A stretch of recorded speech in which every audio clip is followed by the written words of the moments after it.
Little girl calls 911 and says, "My daddy locked me in the basement." What they discovered shocked everyone.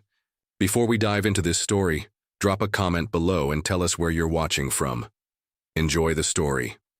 On a sweltering Tuesday afternoon in Lansing, Michigan, the emergency dispatch center hummed with its usual activity. Coffee cups sat half empty, phones rang constantly, and operators handled everything from fender benders to medical emergencies with practiced efficiency. But at 3:47 p.m., something different came through the lines. Officer Daniel Hayes, 37 years old and a 12-year veteran of the Lansing Police Department, was finishing his patrol report when dispatcher Sarah Chen flagged him down. "Daniel, I need you on Maple Street. We've got a unusual situation." The voice on the recording was barely above a whisper. Small, fragile, young. "Hello? Is someone there? My daddy locked me in the basement again. Please don't tell him I called. I found this old phone down here." Daniel's heart clenched. In his years on the force, he'd heard many desperate calls, but something about this tiny voice cut straight through his professional armor. As a divorced father himself, every child's voice reminded him of his own daughter, Emma, who lived 3 states away with her mother. "What's the address?" Daniel asked, already reaching for his keys. 20 minutes later, Daniel stood before a modest 2-story house with peeling blue paint and an overgrown front yard. The windows were dark, curtains drawn tight against the afternoon sun. A rusty mailbox read, "McKinley," in faded letters. He knocked firmly but gently. "Police, is anyone home?" Silence. Daniel walked around the house, his trained eyes scanning for anything unusual. At the back, he found a small basement window, partially hidden by tall weeds. That's when he heard it again. That same small voice, muffled but unmistakable. "Hello, are you the policeman?" Daniel knelt by the window. "Yes, sweetheart.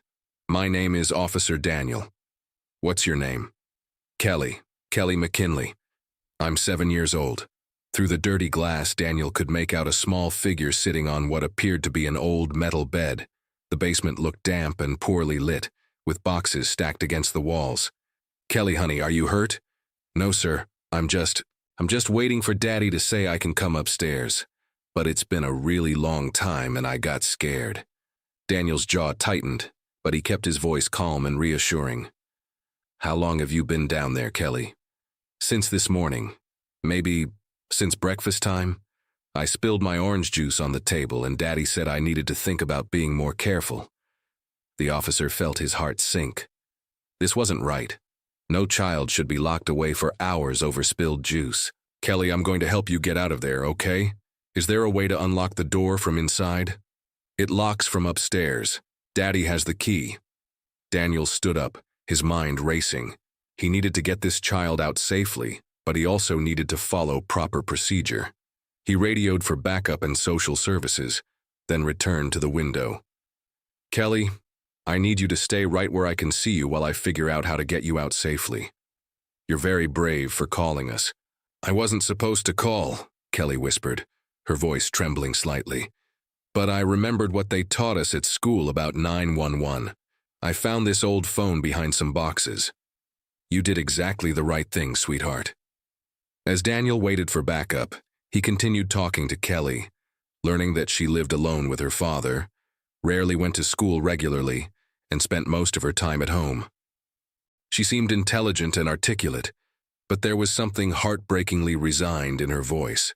When his partner, Officer Martinez, arrived, they managed to gain entry through an unlocked back door. The house was neat but felt cold, sterile. Family photos lined the mantel, showing Kelly and a tall, thin man with kind eyes but a tired expression. Daniel found the basement door and turned the heavy deadbolt. As the door creaked open, Kelly looked up from her makeshift bed, clutching a worn stuffed rabbit. "Hi," she said quietly, as if meeting a neighbor on the street. But as Daniel knelt down to her level, Kelly said something that stopped him cold, something that would haunt him for weeks to come. Looking directly into his eyes with the innocent clarity that only children possess, she whispered, "He locks me down here because that's how you teach love. That's what he told me." Daniel's hands trembled slightly as he helped Kelly up the basement stairs. Her words echoed in his mind. "That's how you teach love." In 12 years of police work, he'd never heard a child say anything quite like that. Kelly moved slowly, blinking in the afternoon light streaming through the kitchen windows. She was smaller than he'd expected, wearing a purple dress that had seen better days, her brown hair tangled but her eyes remarkably bright. "Are you hungry, sweetheart?" Daniel asked gently. Kelly nodded, then quickly shook her head. "I'm not supposed to eat until Daddy says it's okay." Daniel exchanged a concerned glance with Officer Martinez. "Well, I think it would be okay if we found you a snack while we wait for your daddy to come home. Do you know where he is? He works at the factory. He works really, really hard because it's just me and him now." As Kelly nibbled on crackers they found in the cupboard, Daniel began to piece together the puzzle of this little girl's life. The house was clean but felt oddly empty. No toys scattered around, no colorful drawings on the refrigerator, no signs of the joyful chaos that usually accompanies a 7-year-old. "Kelly, do you go to school?" Daniel asked. "Sometimes, when Daddy doesn't need me to stay home and help. I'm really good at being quiet and helping." The front door opened suddenly, and heavy footsteps echoed through the hallway. Kelly immediately tensed, her small body going rigid. "Kelly? Kelly, where are you?" A man's voice called out, tired but not unkind. Thomas McKinley appeared in the kitchen doorway.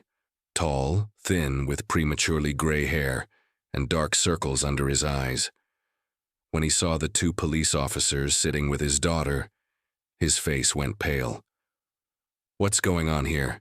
Kelly, what did you do?" "Mr. McKinley, I'm Officer Hayes. Your daughter called 911 because she was locked in the basement and got scared." Thomas ran his hands through his hair, looking genuinely distressed. She was supposed to think about what she did wrong. It's how my father taught me discipline. I never meant, Kelly, you know you're not supposed to call strangers." "Daddy, I got scared," Kelly whispered. "It was so long, and it was dark, and I heard noises." Thomas knelt down to Kelly's level, and Daniel watched carefully. There was no anger in the man's eyes, only exhaustion and something that looked like confusion. "I work double shifts at the plant," Thomas explained to the officers. Ever since it's been just us, I've been trying so hard to do everything right. My father used to say that children need structure, need to learn consequences." As the afternoon wore on, Daniel learned more about the McKinley family. Thomas had lost his wife in a car accident 2 years ago. He'd been struggling to raise Kelly alone, while working 60-hour weeks at the automotive plant. He genuinely seemed to believe he was doing what was best for his daughter, but something still didn't sit right. Neighbors began gathering on the front lawn, drawn by the police cars. Mrs. Peterson from next door approached Daniel hesitantly. "Officer, I've been wondering about that little girl for months. I hardly ever see her playing outside. Sometimes I hear crying, but Thomas always says she's just missing her mother." Another neighbor, Mr. Rodriguez, nodded grimly. "I called social services twice last year. Seemed like Kelly was always inside, never at the bus stop with the other kids, but they said there wasn't enough evidence of any real problem." As the sun began to set, Daniel realized this case was far more complicated than a simple misunderstanding. Thomas McKinley clearly loved his daughter, but something was very wrong with how he was showing that love. "Mr. McKinley," Daniel said carefully, "we're going to need to have someone from Child Protective Services come talk with you and Kelly. This is standard procedure when a child calls for help." Thomas's face crumpled. "I never wanted to hurt her. I don't know how to do this alone. My father was so strict with me, but I turned out okay, didn't I?" Kelly had been sitting quietly, listening to the adults talk about her as if she weren't there. Finally, she tugged on Daniel's sleeve. "Officer Daniel," she whispered, "can I tell you a secret?" Daniel knelt down to her level. "What is it, Kelly?" She leaned close to his ear, her voice barely audible. "Sometimes when Daddy locks me downstairs, I pretend I'm a princess in a tower, waiting for someone to remember I'm there." The innocence in her voice broke Daniel's heart.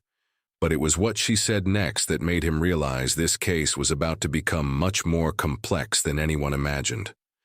The next morning brought Margaret Lynn to the McKinley case. At 40 years old, Margaret had seen enough troubled families to recognize the signs that others missed. With her warm brown eyes and patient demeanor, she had a gift for making children feel safe enough to share their deepest fears. Margaret arrived at the modest house on Maple Street carrying a small bag filled with art supplies, picture books, and her grandmother's homemade cookies. She'd learned long ago that sometimes the path to a child's truth led through crayons and kind words. "Hello, Kelly," Margaret said softly, settling onto the living room floor where the little girl sat with her worn stuffed rabbit. "I'm Margaret. I'm here to be your friend and make sure you're okay." Kelly studied this new grown-up carefully.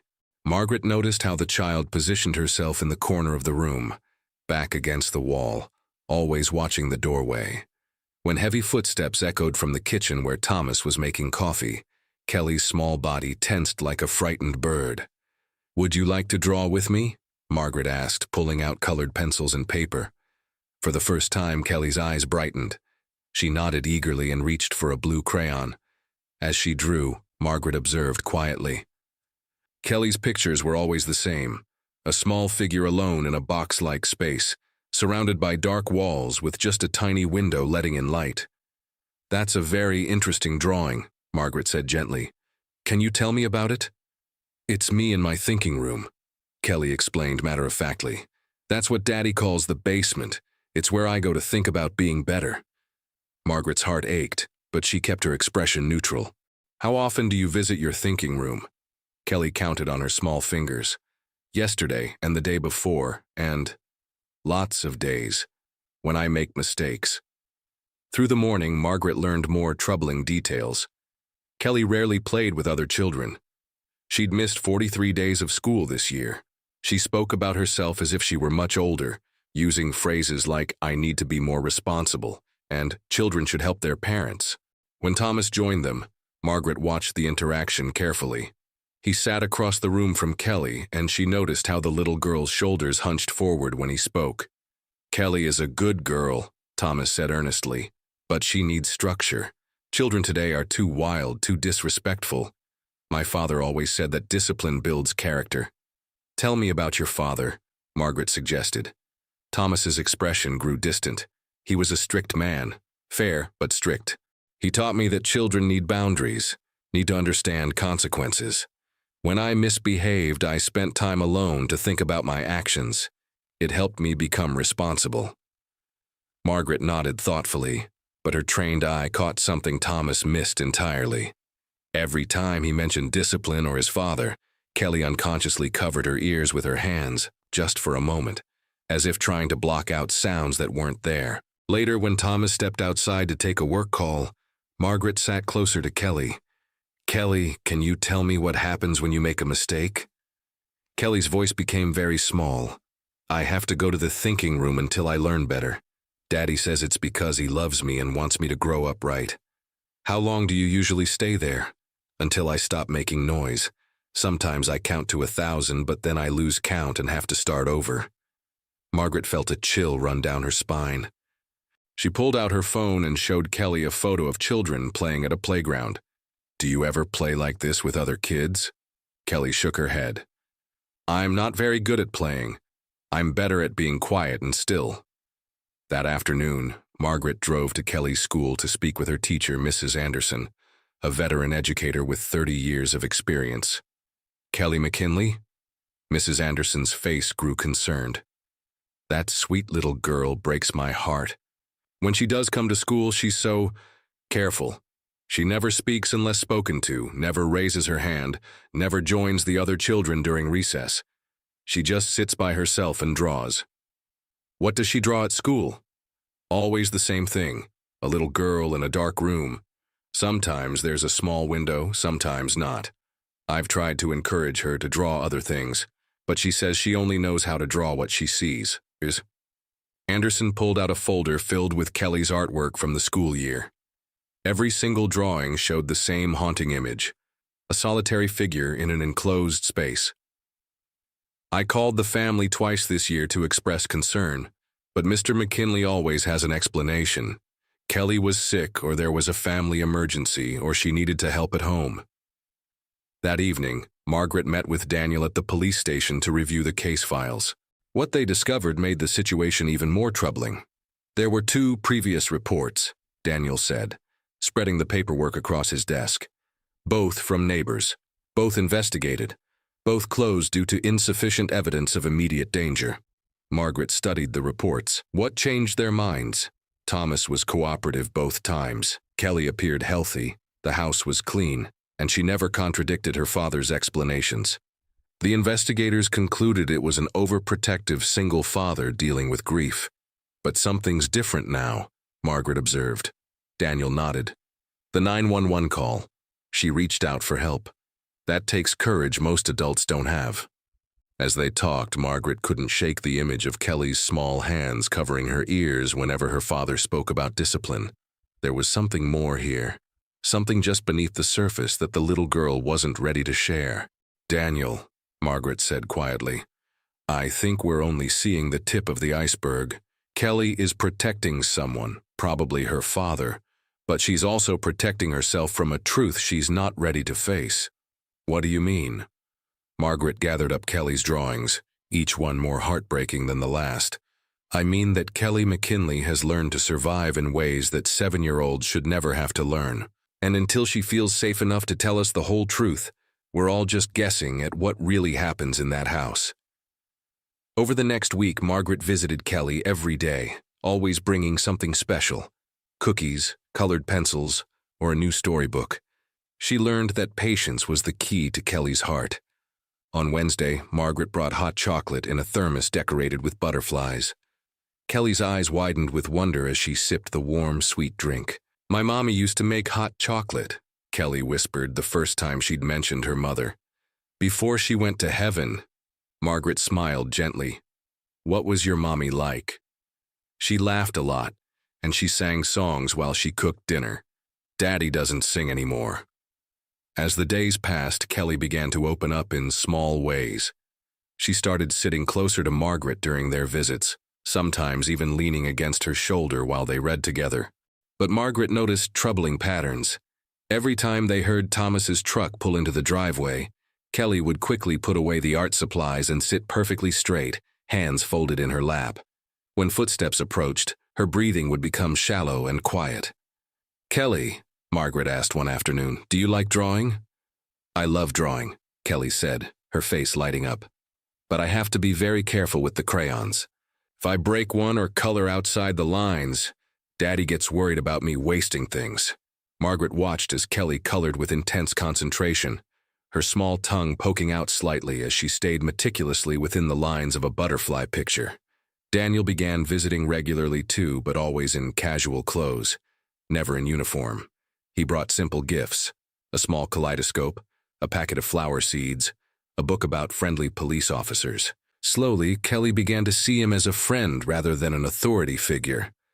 Officer Daniel, Kelly asked one day, do you have children? I have a daughter named Emma. She's 8, just a little older than you. Does she live in the basement sometimes too?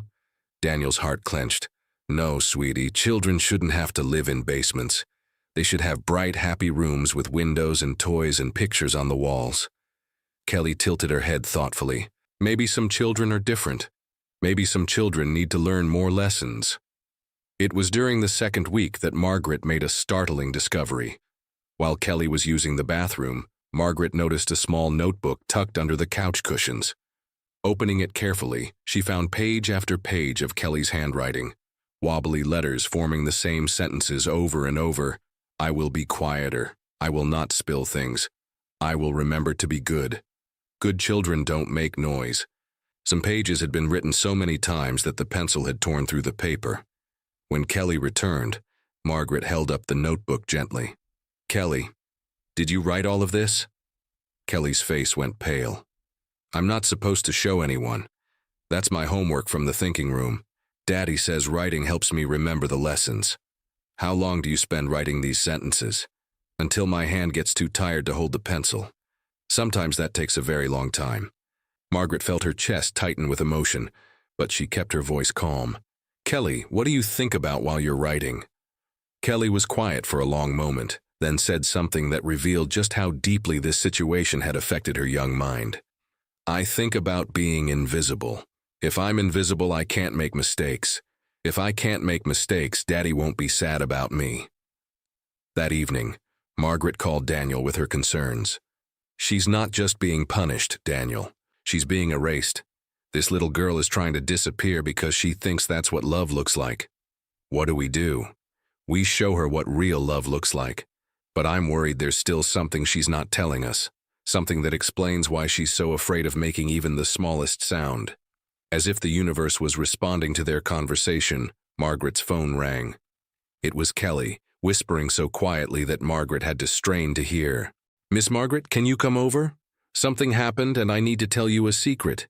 But you have to promise not to tell Daddy. Promise?" Margaret arrived at the McKinley house within 20 minutes, her heart racing with worry. She found Kelly sitting on the front porch steps, clutching her stuffed rabbit and looking smaller than ever in the dim evening light. "What happened, sweetheart?" Margaret asked, sitting beside her. Kelly looked around nervously, then whispered, "Daddy's at work. Night shift. But I need to tell you something before he comes home tomorrow." They went inside and Kelly led Margaret to the kitchen table, where a broken glass lay carefully swept into a small pile. "I was getting water, and the glass slipped. It made such a loud noise when it broke." Kelly's voice trembled. "I cleaned it up really fast, but what, honey?" "I remembered what Daddy always says about making noise. He says the neighbors might hear and think bad things about our family. He says good families are quiet families." Margaret knelt down to Kelly's level. "Kelly, breaking a glass by accident doesn't make you bad. It just means you're learning. But Daddy says I should be old enough to be more careful. He says when he was my age, his daddy taught him never to disturb others with noise." Over the next hour, Kelly revealed more troubling details. Thomas had rules about everything. How quietly she had to walk upstairs. How softly she could close doors. Even how quietly she had to breathe when he was resting. "Sometimes I practice holding my breath," Kelly admitted, "so I can be extra quiet during thinking time." The next morning, Thomas returned from his night shift looking exhausted. When he saw the carefully cleaned area where the glass had broken, his shoulders sagged. "Kelly, we talked about being careful with the dishes." "I know, Daddy. I'm sorry. I cleaned it up really good and I practiced being quieter." Thomas sat heavily in his chair, and for the first time, Margaret saw something beyond strict discipline in his eyes. She saw a man who was drowning. "Mr. McKinley," Margaret said gently, "can we talk?" They moved to the living room while Kelly played quietly in the corner, her movements careful and deliberate. "I'm trying so hard," Thomas said, his voice cracking slightly. After Sarah died, everyone said Kelly needed structure, needed a firm hand. "My father always said children respect quiet strength." "Tell me about your childhood," Margaret encouraged. Thomas's expression grew distant. "My father worked 3 jobs to support us. He needed peace when he came home. Children were supposed to be seen, not heard. We learned to be respectful, to not burden him with our problems." "How did your father teach you to be quiet?" "Same way I'm teaching Kelly. Time alone to think about our actions." It worked. I became responsible, respectful. I provide for my family. Margaret watched Kelly from the corner of her eye. The little girl had stopped playing and was listening intently, her small hands pressed over her ears in that familiar gesture. "Thomas, what happens when Kelly makes noise during her thinking time?" His face hardened slightly. "Children need to learn self-control. If she cries or calls out, it just means she needs more time to really understand the lesson." Margaret felt her heart sink. "How long is more time?" "Until she learns. Sometimes an hour, sometimes longer. My father used to say that patience builds character in both the parent and the child." That afternoon, while Thomas napped before his next shift, Margaret had a breakthrough conversation with Kelly. The little girl finally felt safe enough to share something that explained so much. "Miss Margaret," Kelly whispered, "can I tell you why I called the police that day?" "Of course, sweetheart." "I was in the thinking room for a really long time. It got dark outside, and I got scared because I couldn't remember what I did wrong. I kept trying to be quieter and quieter, but then I realized—" Kelly's voice dropped to barely a whisper. "I realized I had been so quiet for so long that I forgot how to make sound at all. I was scared I might disappear completely. Margaret's eyes filled with tears, but she kept her voice steady. That must have been very frightening. That's when I found the old phone and remembered what Mrs. Anderson taught us about asking for help. But I had to practice talking out loud first, because I forgot how to use my voice. As Kelly spoke, Margaret understood the full scope of what was happening. This wasn't just about discipline or punishment. This was about a little girl who was systematically learning to erase herself from the world. The most heartbreaking part was that both Thomas and Kelly genuinely believed this was how families were supposed to work. But Margaret knew that love should never require a child to disappear. 3 weeks had passed since Margaret first met Kelly, and slowly, carefully, she was building a bridge of trust with the frightened little girl. But it was during a quiet Tuesday afternoon that Kelly finally began to share the deeper truth about her life. They were sitting on Margaret's porch, sharing lemonade and watching butterflies dance around the flower garden. Kelly had been unusually quiet, even for her, drawing the same picture over and over, a small figure behind bars. "Kelly," Margaret said softly, "you seem sad today. What's on your mind?" Kelly set down her crayon and looked up with those wise old eyes that shouldn't belong to a 7-year-old. "Miss Margaret, do all daddies get really quiet when they're thinking?" "What do you mean, sweetie?" "Sometimes Daddy gets so quiet that the whole house gets quiet too, like even the walls are holding their breath.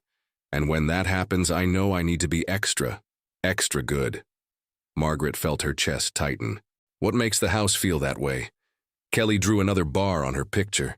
"When Daddy looks at Mommy's pictures and his eyes get watery, or when bills come in the mail and he puts his head in his hands, or when I remind him too much of her." "How do you remind him of Mommy?" "I have her laugh, at least I used to. Mrs. Peterson next door told me once that I giggle just like Mommy did. But Daddy gets sad when I laugh too loud, so I try to keep my happy sounds inside now." Margaret's heart broke a little more. "Kelly, your laugh is a beautiful gift. It shouldn't be hidden away. But it makes Daddy remember sad things. He says the house needs to be peaceful so he can think about how to take care of us. He says Mommy would want us to be strong and quiet." Over the next hour, Kelly revealed more pieces of her carefully controlled world. She described how she tiptoed everywhere, how she practiced eating without making noise, how she had learned to cry silently into her pillow. "I get really good at being invisible," Kelly said with pride that made Margaret want to weep. "Sometimes I can sit so still that Daddy forgets I'm there, and then he doesn't have to worry about me." "Kelly, honey, children aren't supposed to be invisible.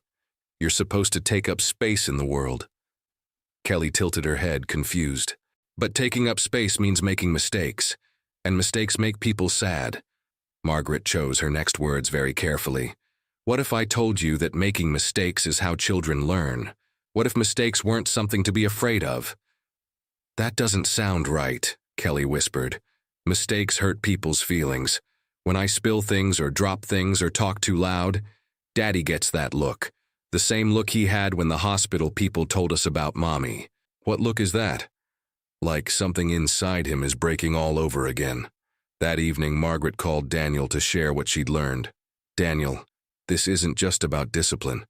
Thomas is so lost in his grief that he's teaching Kelly to disappear because her very presence reminds him of what he's lost. But he loves her," Daniel said. "I can see it when he looks at her. I know he does. But his love is all tangled up with his pain. He thinks he's protecting her by teaching her to be small and quiet, but he's actually teaching her that she's too much for the world to handle." The next day brought an unexpected breakthrough. Kelly had been staying with Margaret for a few hours while Thomas attended a mandatory meeting about Kelly's school attendance. They were baking cookies together, something Kelly had never done before, when she suddenly stopped stirring and looked up. "Miss Margaret, can I tell you a secret? A really big secret?" "Of course, sweetheart." Kelly's voice became very small. "Sometimes when I'm in the thinking room, I pretend Mommy comes to visit me. She sits on the old bed and tells me stories about when she was little. She says it's okay to take up space, okay to make noise, okay to be happy." Margaret's eyes filled with tears. "That sounds like a wonderful memory. But then I feel bad because if mommy says it's okay to make noise but daddy says it isn't, then somebody must be wrong. And if mommy is wrong, then maybe she's not really visiting me. Maybe I'm just making it up because I'm lonely. Kelly's small shoulders began to shake as she continued. And if I'm making it up, then maybe I really am too much trouble, just like Daddy's quietness tells me I am. In that moment, Margaret realized the full tragedy of Kelly's situation. This little girl was caught between the memory of a mother who celebrated her existence and the reality of a father who couldn't bear to be reminded of what he'd lost. "Kelly," Margaret said gently, "what if both things could be true? What if your mommy wants you to be happy and your daddy loves you, but he's just forgotten how to show it the right way?" Kelly looked up with hope flickering in her eyes for the first time. Do you think maybe somebody could help Daddy remember?" Daniel couldn't stop thinking about Kelly's innocent question. Do you think somebody could help Daddy remember? It haunted him as he drove to the county records office the next morning, determined to understand Thomas McKinley's story. What he discovered in those dusty files changed everything. Thomas McKinley, born 1984. His father, Robert McKinley, had a record dating back decades. Not criminal charges, but multiple reports from teachers, neighbors, and concerned relatives about overly strict parenting methods. The pattern was eerily familiar. Daniel found old school records showing Thomas had missed 47 days of second grade, 39 days of third grade. Teacher notes described him as unusually quiet, never speaks unless spoken to, and seems afraid to make mistakes. But it was a report from 1993 that made Daniel's blood run cold. 9-year-old Thomas had been found by a neighbor, sitting alone in their basement for an entire weekend, while his father was out of town. When asked why he hadn't come upstairs or called for help, young Thomas had replied, "Daddy said I needed to think about being better, so I was thinking really, really hard." Daniel sat in his car outside the records office, memories of his own childhood flooding back. His father hadn't locked him in basements, but the emotional distance had been just as damaging. Children should be seen and not heard. Stop crying or I'll give you something to cry about. Quiet down. You're giving me a headache. He remembered the constant walking on eggshells, the way his own childhood laughter had gradually faded into careful silence. He thought about his daughter Emma, 3 states away, and how he worked every day to break those same patterns he'd inherited. That afternoon, Daniel requested a meeting with Thomas. They sat in the police station's quiet conference room, 2 fathers trying to navigate an impossible situation. "Thomas, I need to ask you about your childhood," Daniel began gently. Thomas shifted uncomfortably. "I don't see how that's relevant. I found some old school records. You missed a lot of school days as a child." Thomas's face went pale. "My father believed children learned better at home sometimes. He said schools made kids soft, disrespectful." "Tell me about the basement, Thomas." The question hit like a physical blow. Thomas's hands began to shake slightly. My father said thinking time helped build character, made children appreciate their families more. How long would you stay down there? However long it took to learn the lesson. Thomas's voice became smaller, younger, sometimes a few hours, sometimes longer. Daniel leaned forward. "Thomas, I need you to hear something important. What happened to you as a child, that wasn't normal. That wasn't healthy." "But I turned out fine," Thomas protested, though his voice lacked conviction. "I'm responsible. I work hard. I provide for my family." "You're repeating the same patterns with Kelly." Thomas stood up abruptly, pacing to the window. "I'm not my father. I don't lose my temper. I don't yell. I'm teaching Kelly structure, respect, by making her invisible." The words hung in the air between them. Thomas's shoulders sagged as the truth settled in. "When Sarah died," Thomas whispered, "I didn't know how to be a father alone." Kelly would laugh, and it sounded so much like Sarah that it physically hurt. She would run around the house making noise, being alive, and all I could think was how empty the house felt without Sarah's voice joining in. Daniel felt his own eyes getting misty. "So you made Kelly quiet too?" "I thought I was helping her, teaching her to be strong, independent, the way my father taught me. Thomas turned from the window, tears streaming down his face. But she's disappearing, isn't she? My little girl is disappearing just like I did. Thomas, it's not too late. You can learn different ways. Healthier ways. How? This is all I know. When Kelly makes mistakes, my first instinct is to make everything quiet again. To restore order. I don't know how to be the kind of father who lets children make noise and make mistakes.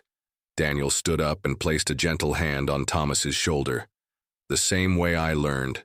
The same way every father who breaks these cycles learns. One day at a time, with help, with patience, and with the understanding that love shouldn't require silence. Thomas looked up with desperate hope in his eyes. Do you really think I can change? Do you think Kelly can forgive me for teaching her to disappear? I think, Daniel said carefully, that Kelly is still hoping you'll remember how to let her exist in the world. She's been waiting patiently for her daddy to come back from wherever grief took him. What if it's too late? What if I've already damaged her too much? Daniel thought about his own journey, his own mistakes, his ongoing effort to be better than the father who raised him. Thomas, Kelly asked Margaret if someone could help you remember how to love her the right way. She's not giving up on you. The question is, are you ready to stop giving up on yourself? The meeting that would change everything took place on a gray Thursday morning in Margaret's office. Thomas sat across from her, his hands clasped tightly in his lap, while Daniel stood by the window. The weight of the decision they were about to discuss filled the room like a heavy fog. Thomas, Margaret began gently, we need to talk about what's best for Kelly right now.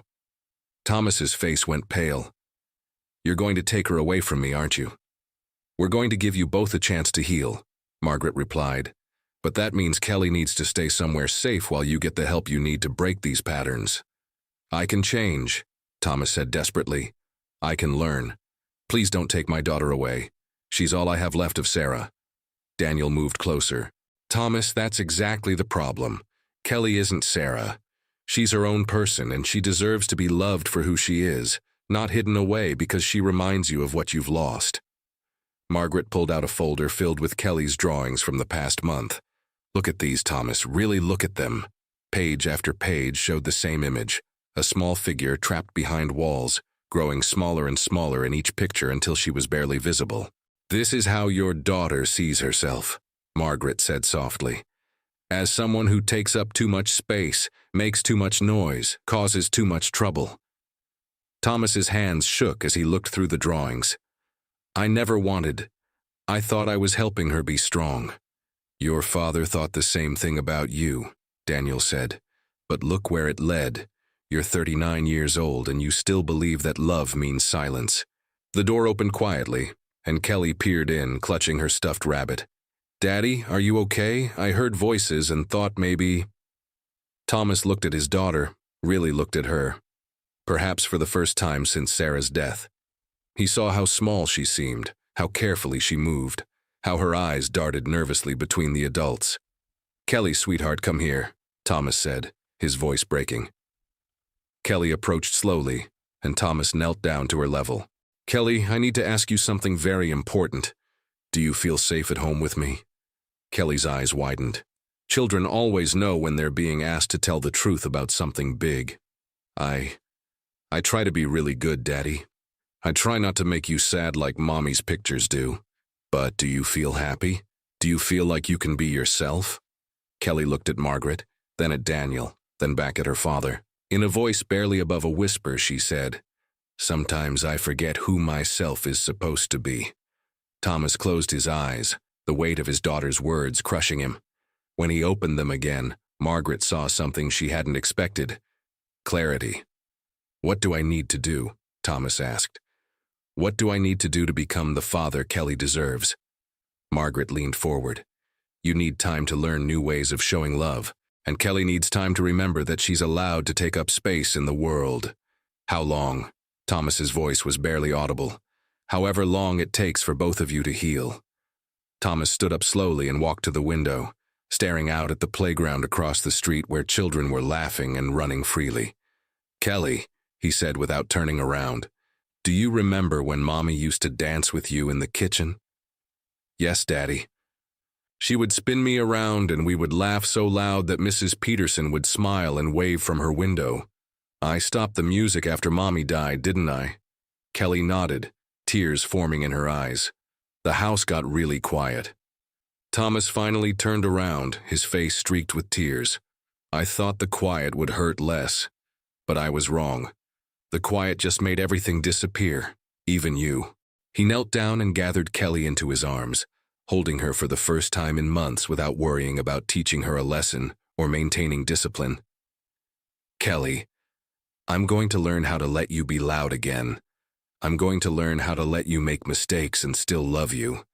But while I'm learning, you're going to stay with Miss Margaret, okay? Kelly pulled back to look at her father's face. Are you going away forever? No, sweetheart. I'm going to get help so I can remember how to be the kind of daddy who lets little girls laugh as loud as they want. Will you still love me if I'm noisy? Thomas's voice broke completely. Kelly, I will love you if you're noisy, if you're quiet, if you make mistakes, if you're perfect, if you're happy, if you're sad. I will love you no matter how much space you take up in this world. Margaret wiped away her own tears as she watched father and daughter hold each other, both finally understanding that love wasn't supposed to hurt. But even as Thomas made this brave decision, Margaret knew the hardest part was still ahead, teaching Kelly that she was safe to be herself again. Moving Kelly into Margaret's cozy house felt like transplanting a delicate flower that had been growing in the shadows. Margaret had prepared the spare bedroom with soft yellow walls, a window seat overlooking the garden, and shelves waiting for books and toys. But Kelly stood in the doorway, afraid to enter. It's okay, sweetheart, Margaret said gently. This is your room for as long as you need it. Kelly whispered, It's so bright. Are you sure it's okay for me to be here? The first few days were heartbreaking. Kelly would sit perfectly still wherever Margaret placed her, as if she were afraid that moving might break something precious. She ate only tiny portions, spoke in whispers, and jumped at every normal household sound. At night, Margaret would find Kelly sitting on the floor beside her bed instead of sleeping in it. The bed is too soft, Kelly explained. I might get too comfortable and forget to be good. Margaret's heart ached, but she remained patient. Kelly, comfortable is good. Comfortable means safe. Slowly, Margaret began introducing Kelly to a different way of living. She played music softly during breakfast. She encouraged Kelly to help with cooking, assuring her that spilled flour and broken eggs were just part of learning.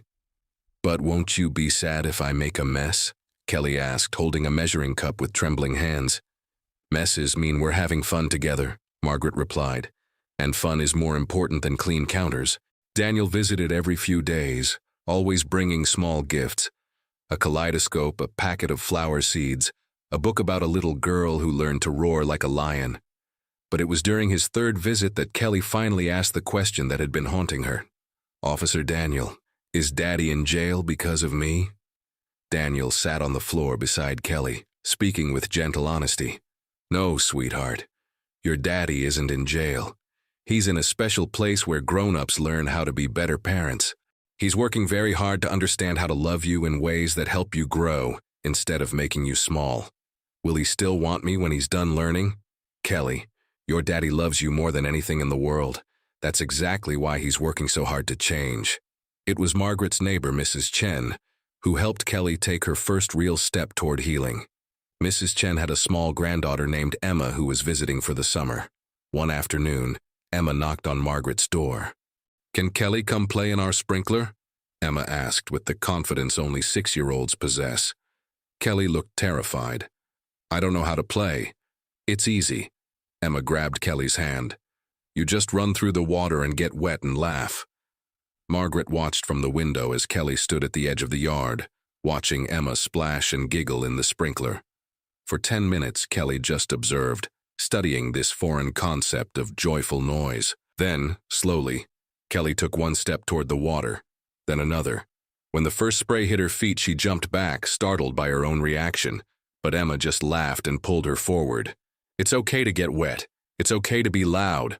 Watch! Emma ran through the sprinkler screaming with delight, her voice carrying across the neighborhood without shame or fear. Kelly watched in amazement. Here was a child who wasn't afraid of taking up space. After 20 minutes of careful observation, Kelly finally stepped fully into the water. The cold spray hit her face, and for the first time in 2 years, Kelly laughed out loud, a real, genuine, joyful sound that made Margaret's heart soar. But then Kelly immediately clapped her hands over her mouth, her eyes wide with terror. "I'm sorry. I'm sorry. I was too loud." Margaret rushed outside and knelt beside the dripping, frightened little girl. "Kelly, that was the most beautiful sound I've ever heard. Your laugh is a gift to the world. But what if the neighbors complain? What if they think I'm being bad?" Mrs. Chen appeared from next door, smiling broadly. "Kelly, honey, your laugh made my whole day brighter. Please don't ever apologize for being happy." That night, as Margaret tucked Kelly into bed, the little girl asked quietly, "Miss Margaret, do you think Daddy would be proud that I laughed today?" "I think your daddy would be so happy to know that you're remembering how to be joyful." Kelly was quiet for a moment, then whispered, "I want to practice laughing every day so when Daddy comes back, I can show him it's okay to make happy sounds again." But even as Kelly began to heal, Margaret knew they were still only scratching the surface. There were deeper fears, hidden traumas that Kelly hadn't shared yet. And until those secrets came to light, the little girl would never be completely free. 3 weeks into Kelly's stay with Margaret, something wonderful began to happen. The community started to rally around the little girl who had been invisible for so long. It started with Mrs. Peterson, the elderly neighbor who had always worried about Kelly from afar. She appeared at Margaret's door one morning with a plate of homemade cookies and a shy smile. "I should have done more," she said quietly. "I should have reached out sooner. That little girl used to wave at me from her bedroom window, and I just waved back instead of asking if she was okay." Soon other neighbors joined in. Mr. Rodriguez brought Kelly a small potted plant for her bedroom window. "Every child should have something growing that belongs just to them," he explained. Kelly's teacher, Mrs. Anderson, began visiting twice a week to help Kelly catch up on her missed schoolwork. But more importantly, she brought other students drawings and letters. "Your classmates have been asking about you," Mrs. Anderson told Kelly. "They want you to know they've been saving a seat for you at lunch." Kelly stared at the colorful cards in wonder. They remembered me? Sweetheart, you were never invisible to your friends. Adults failed you, but children see everything." The most surprising ally came from an unexpected source. Pastor Williams from Thomas's church, the same man who had initially defended Thomas's parenting, appeared at Margaret's door one evening, hat in hand. "I owe that little girl an apology," he said, his voice heavy with regret. "I was so focused on supporting Thomas that I forgot to see Kelly's pain. That's not what faith is supposed to look like." Meanwhile, Thomas was making progress in his therapy program. Dr. Sarah Martinez, a specialist in family trauma, was helping him understand the difference between discipline and control, between love and possession. "Thomas," Dr. Martinez explained during one of their sessions, "you were trying to protect Kelly from pain by making her small enough that life couldn't hurt her. But children aren't meant to be protected from life. They're meant to be equipped for it." "How do I equip her for anything when I don't even know how to handle my own emotions?" Thomas asked. "By learning alongside her, by showing her that grown-ups can make mistakes and still be worthy of love." During supervised visits at Margaret's house, Thomas began practicing new ways of being with Kelly. Instead of correcting her every move, he tried simply enjoying her presence. "Daddy," Kelly said during one visit, "Miss Margaret taught me how to make pancakes. Want me to show you?" Thomas's old instinct was to worry about messes, about Kelly getting hurt, about maintaining control.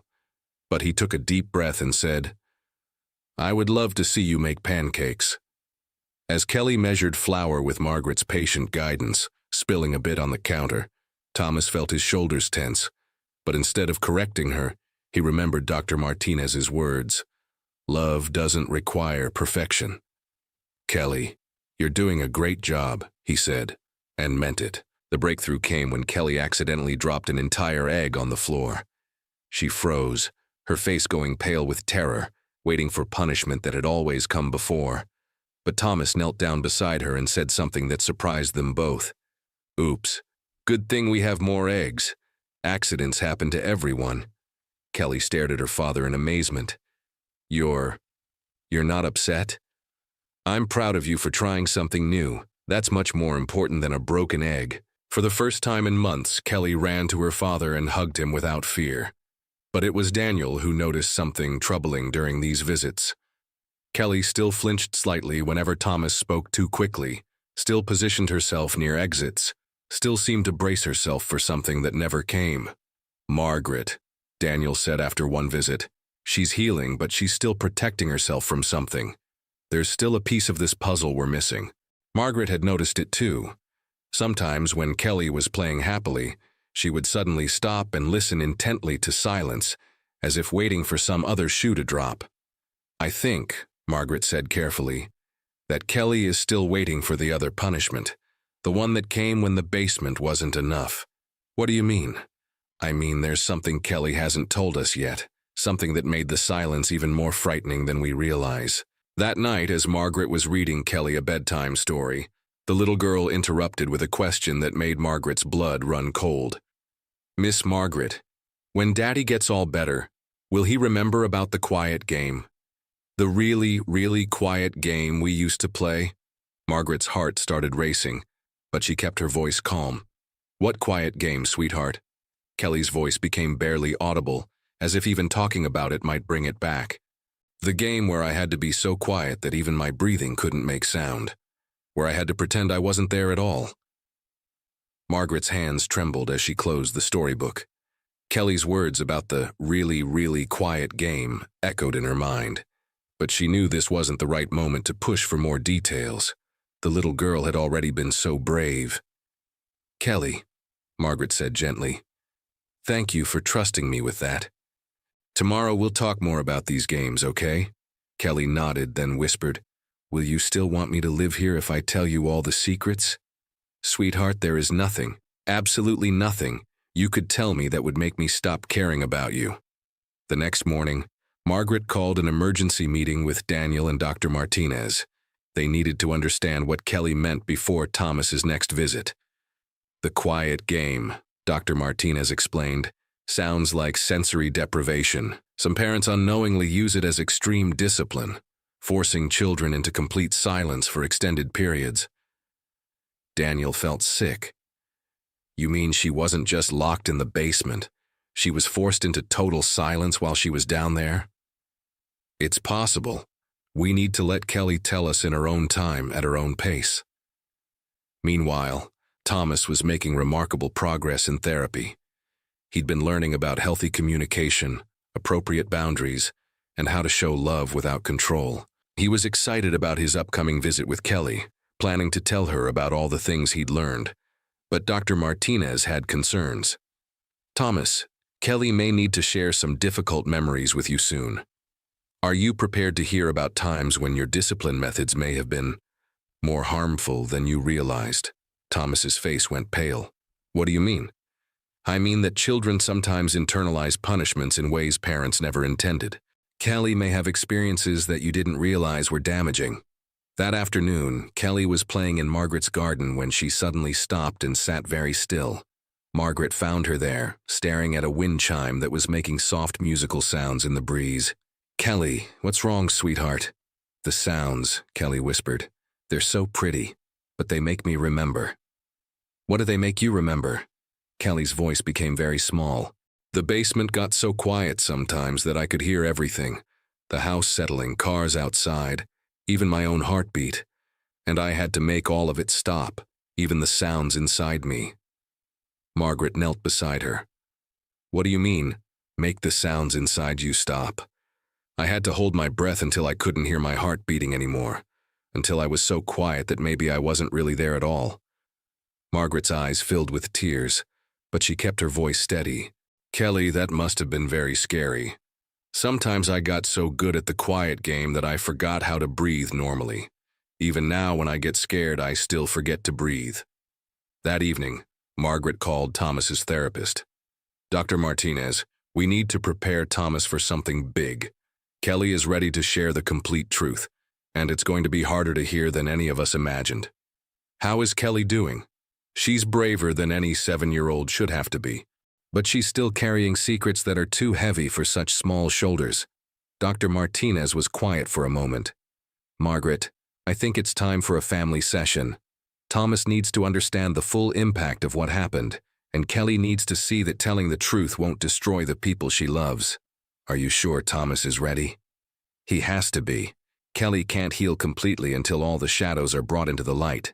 As Margaret tucked Kelly into bed that night, the little girl asked, Miss Margaret, if I tell Daddy about the quiet game, will he understand that I tried really hard to be good?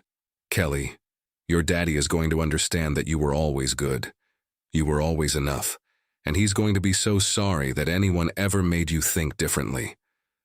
But Margaret wasn't entirely sure if any of them were truly prepared for what Kelly was about to reveal. 6 months had passed since Kelly first called 911, and everything seemed to be falling into place like pieces of a beautiful puzzle. Thomas had completed his intensive therapy program, and Dr. Martinez declared him ready for unsupervised visits with Kelly. The change in Thomas was remarkable. He laughed more easily, spoke gently, and had learned to celebrate Kelly's mistakes as learning opportunities. During their supervised visits, he encouraged her to be loud, to take up space, to be gloriously, imperfectly 7 years old. Kelly, Thomas said during one visit, I brought you something special. He pulled out a small music box that played Kelly's mother's favorite lullaby. I thought maybe we could have music in our house again. Kelly's face lit up with pure joy. Really, Daddy? We can dance like Mommy and I used to? We can dance, we can sing, we can laugh as loud as we want. Margaret watched from the kitchen, her heart swelling with hope. The family she'd dreamed of helping create was finally emerging from the shadows. Dr. Martinez recommended a gradual transition plan. Kelly would spend weekends with Thomas, then longer periods, until she felt ready to come home permanently. The first weekend visit went perfectly. Thomas took Kelly to the park, where she ran and played without fear. They went grocery shopping together, and when Kelly accidentally knocked over a display of cans, Thomas just smiled and said, Oops, let's stack them back up together. Look how much progress she's made, Margaret told Daniel over coffee. She's laughing, playing, being a normal little girl. Thomas seems like a completely different person too, Daniel agreed. Maybe this story really does have a happy ending. Even the community was celebrating Kelly's transformation. Mrs. Peterson had tears in her eyes when she saw Kelly playing hopscotch on the sidewalk. Pastor Williams had publicly apologized to the congregation for his earlier blindness, using Thomas and Kelly's story as a lesson about truly seeing those who need help. The plan was set. Kelly would move back home in 2 weeks. But during what should have been a celebratory dinner at Margaret's house, something unexpected happened. Thomas was telling Kelly about all the changes he'd made to their house, her new bright bedroom, the art supplies waiting for her, the radio in the kitchen ready for dancing. Kelly listened with a smile, nodding and asking excited questions. Everything seemed perfect, until Thomas mentioned one small detail. And Kelly, I cleaned out the basement completely. It's not a thinking room anymore. It's going to be our new playroom with games and books and lots of light. Kelly's fork clattered to her plate. Her face went white and her breathing became shallow and rapid. Kelly? Sweetheart, what's wrong? Thomas asked, concerned. Kelly looked around the table at the 3 adults who loved her most, and Margaret saw something in the little girl's eyes that made her stomach drop. Pure, paralyzing terror. I can't, Kelly whispered, pushing back from the table. I can't go back to the basement, even if it's different. I can't. Thomas looked confused. But honey, you won't be punished anymore. It'll be a happy place now. Kelly started shaking her head frantically. You don't understand. It's not about the punishing. It's about the other thing. The thing I never told anyone. Margaret's heart began racing. After months of progress, something was still terrifying Kelly about going home. What other thing, sweetheart? Margaret asked gently. Kelly looked directly at her father, her small voice breaking with a truth she'd been carrying alone for too long. Daddy, do you remember the nights when the basement wasn't enough? When you needed me to be even quieter than quiet? Thomas's face showed complete confusion. What do you mean, Kelly?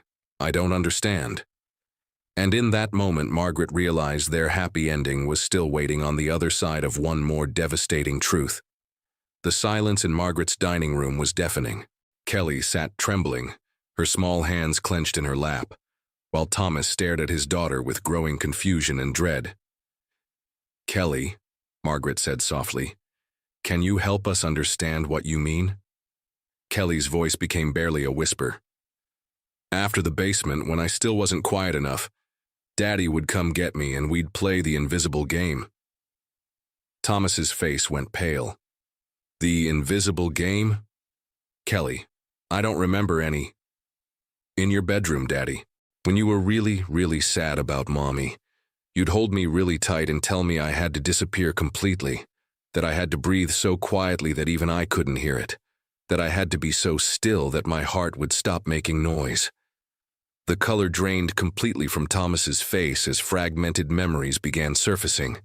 The nights when his grief had been overwhelming, when Kelly's presence had been both a comfort and a painful reminder of Sarah. The times he'd held her too tightly, desperately trying to make the world stop spinning. "Oh God," Thomas whispered, his hands shaking.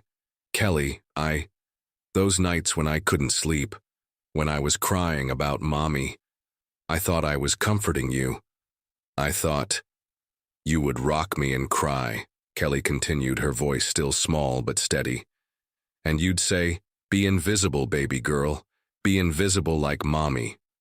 I thought you meant Mommy was invisible because she was in heaven. So I tried to be invisible too, so I could be with her."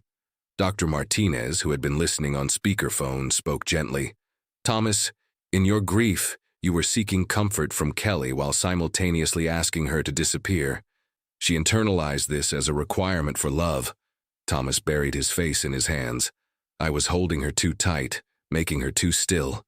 Kelly, sweetheart, I was so lost in missing Mommy that I didn't see I was making you disappear too." Margaret watched as father and daughter faced this final, devastating truth. But what happened next surprised everyone. Kelly stood up from her chair and walked over to her father. With the wisdom of someone far older than her 7 years, she placed her small hand on his shoulder. "Daddy, I know you miss Mommy. I miss her too, but I don't want to be invisible anymore. I want to be here with you, making noise and taking up space and being real." Thomas looked up at his daughter through his tears. "Kelly, can you ever forgive me? Can you ever trust me again?"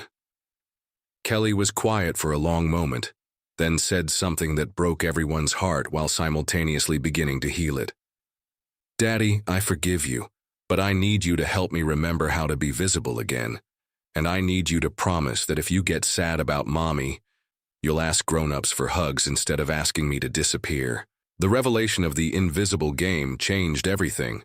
Thomas immediately asked Dr. Martinez to extend his therapy, recognizing that his grief had damaged Kelly in ways he'd never understood. "I wasn't just teaching her to be quiet," Thomas told Dr. Martinez during an emergency session. "I was teaching her that love meant erasure, that being loved meant ceasing to exist." Kelly, meanwhile, began working with a specialized child therapist who helped her understand that she was never supposed to disappear for anyone's comfort. "Your daddy was hurting very badly," the therapist explained, "and hurt people sometimes ask for things that aren't healthy, but that doesn't mean you did anything wrong." The planned reunion was postponed indefinitely. Both Thomas and Kelly needed more time to heal from this deeper trauma. Margaret watched Kelly struggle with conflicting emotions. Love for her father mixed with a newfound understanding of how their relationship had been damaged. "Miss Margaret," Kelly asked one evening, "if Daddy loved me, why did he want me to disappear?" "Sometimes, sweetheart, people love others so much that they don't know how to handle the big feelings that love brings. Your daddy loved you, but he also loved Mommy so much that missing her made him confused about everything else."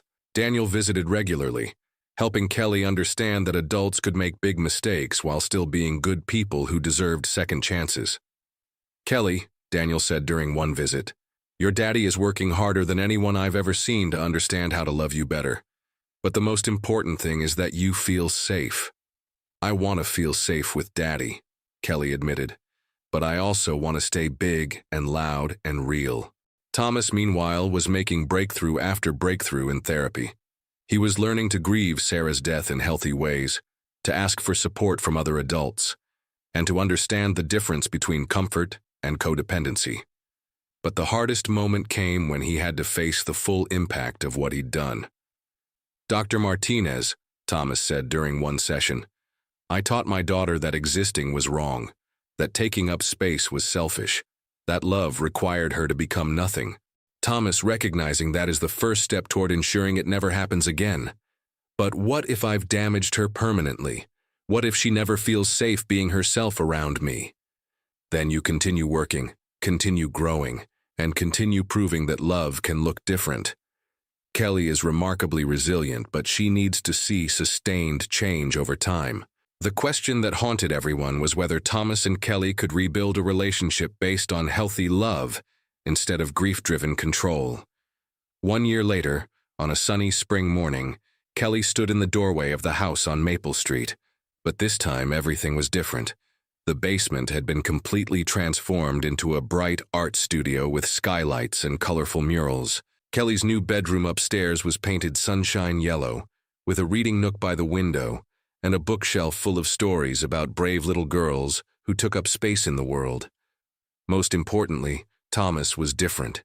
A year of intensive therapy had taught him to grieve Sarah in healthy ways, to ask for help when overwhelmed, and to love Kelly for exactly who she was: loud, messy, wonderfully real.